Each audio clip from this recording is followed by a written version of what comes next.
একটা অডি গাড়ি রাফসান্দা ছোট ভাইয়ের পুরো ক্যারিয়ার ধ্বংস করে দিল। তো এই যে রাফসান্দা ছোট ভাইয়ের যে ব্লু এটা দেখতেছেন, তো আমি আগে কখনো এই ব্লুগুলো টেস্ট করি নাই বা কখনো খাওয়া হয় না, এটা এবার ফার্স্ট টাইম আমি খাওয়ার জন্য টেস্ট করার জন্য নিতে আসছি ব্লু। তো গতকালকে রাতেই হচ্ছে আমি ব্লুগুলো কিনে নিয়ে আসি, বাট আজকে সকালে উঠে দেখি যে একটা পোস্টে রাফসান্দা ছোট ভাইয়ের যে ব্লুগুলো তৈরি হচ্ছে এগুলো নাকি অস্বাস্থ্যকর পরিবেশে তৈরি হচ্ছে কুমিল্লা একটা ফ্যাক্টরিতে।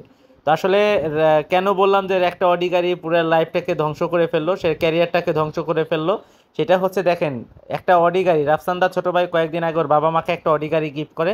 তারপর থেকেই কিন্তু ওর বিষয়ে আমরা সোশ্যাল মিডিয়া অনেক ধরনের কমেন্ট বা মন্তব্য আমরা দেখতে পাচ্তেছি, যে বিভিন্ন ধরনের মন্তব্য অনেকে করতেছে। তো এইটার জন্যই বলতেছি যে একটা অডি গাড়ি দেখেন, অডি গাড়িটা গিফট করার পরে হচ্ছে রাফসান্দা ছোট ভাইয়ের উপরে নজর লেগে যায় মানুষের। আসলে এখন সত্য মিথ্যা যাচাই করার আমাদের কোনো রাইট নাই। এখন এটা অস্বাস্থ্যকর পরিবেশে তৈরি হয়েছে কিনা ব্লুগুলা, সেটা একমাত্র রাফসান্দা ছোট ভাই জানবে, আর যারা পোস্ট করছে তারা সঠিকভাবে বলতে পারবে। যারা হচ্ছে এখানে আইনের লোক গিয়েছিল, ভোক্তা অধিদপ্তর থেকে যারা গিয়েছিল তারাই বলতে পারবে। আর এটাতে নাকি কোনো প্রকার কোনো অনুমোদন ছাড়াই নাকি তারা বাজারজাত করছে। তো রাফসান্দা ছোট ভাই এই কাজটা কিভাবে করলো? উনি একজন ফুড ব্লগার হয়ে আমরা সবাই কিন্তু জানি যে রাফসান্দা ছোট ভাই কিন্তু কোনো প্রকার কোনো পেমেন্ট ছাড়া রিভিউ করে, ফুড রিভিউ করে।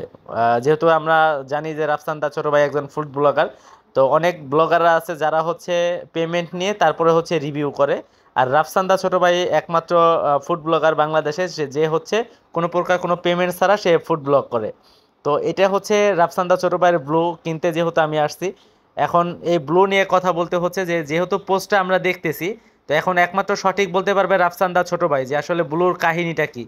তো দেখেন রাফসান্দা ছোট ভাইয়ের ব্লুতে যে পরিমাণ সেল হচ্ছে, এই দোকানদারের সঙ্গে আমি কথা বলতেছিলাম, তো উনি বলতেছিল যে যে পরিমাণ সেল হচ্ছে আমি আসলে ঠান্ডা করে সারতে পারতেছি না, যার কারণে আইসক্রিমের ফ্রিজে আমার হচ্ছে ব্লু রেখে ঠান্ডা করে তারপরে আমি নর্মাল ফ্রিজে রেখে সেল করতেছি।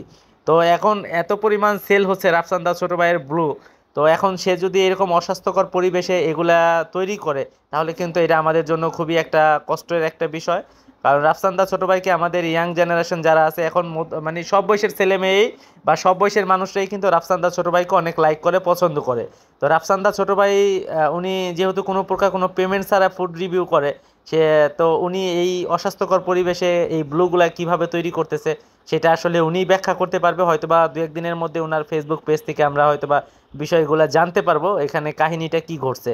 তবে অডি গাড়িটা গিফট করার পরেই কিন্তু রাফসান্দা ছোট ভাইয়ের এই দুর্দশাটা নামে আসতেছে। দেখেন একটার পর একটা কিন্তু ঝামেলা আমরা সোশ্যাল মিডিয়ায় দেখতে পাচ্তেছি, যে ওনার বাবা মা 2-2.5 কোটি টাকা লোন নিছে, সেটা দেখতে পাচ্তেছি। তার এখন 3-4 দিন যেতে না যেতেই কিন্তু এখন দেখতেছি যে হচ্ছে এই যে যে ব্লুর যে ফ্যাক্টরি আছে সেখানে হচ্ছে ভোক্তা অধিদপ্তর থেকে অনেক অভিযান চালানো হয়েছে, সেখানে অস্বাস্থ্যকর পরিবেশ পাওয়া গেছে। আর এই যে দেখেন এই দুইটা ছেলে ওরাও নাকি রাফসান্দা ছোট ভাইয়ের ব্লগ দেখে সব সময়, এবং সেটা দেখে হচ্ছে ওর কোম্পানির যে ব্লুটা আছে সেটা টেস্ট করার জন্য দুই ভাই চলে আসছে ব্লু কেনার জন্য।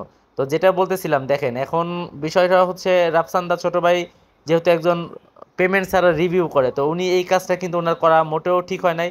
মানুষের যতটুকু আস্থা ছিল এখন আস্তে আস্তে রাফসান্দা ছোট ভাইয়ের উপর সেই আস্থাটা উঠে যাইতেছে। তো আমি রাফসান্দা ছোট ভাইকে একটা কথাই বলবো যে আমরা আপনাদের পাশে আছি, আপনার পাশে আছি। আপনার ব্লগ যারা দেখে, আপনার ফ্যান ফলোয়ার যারা আছে, সব সময় আপনার যত বিপদই থাকুক না কেন আপনার পাশে থাকবে। তবে আপনি সব কিছু মেনটেন করে বাংলাদেশের যত নীতিমালাগুলো আছে সব কিছু মেনটেন করে নিয়ম মেনে তারপরে হচ্ছে এই ব্লুগুলো আবার বাজারজাত করবে।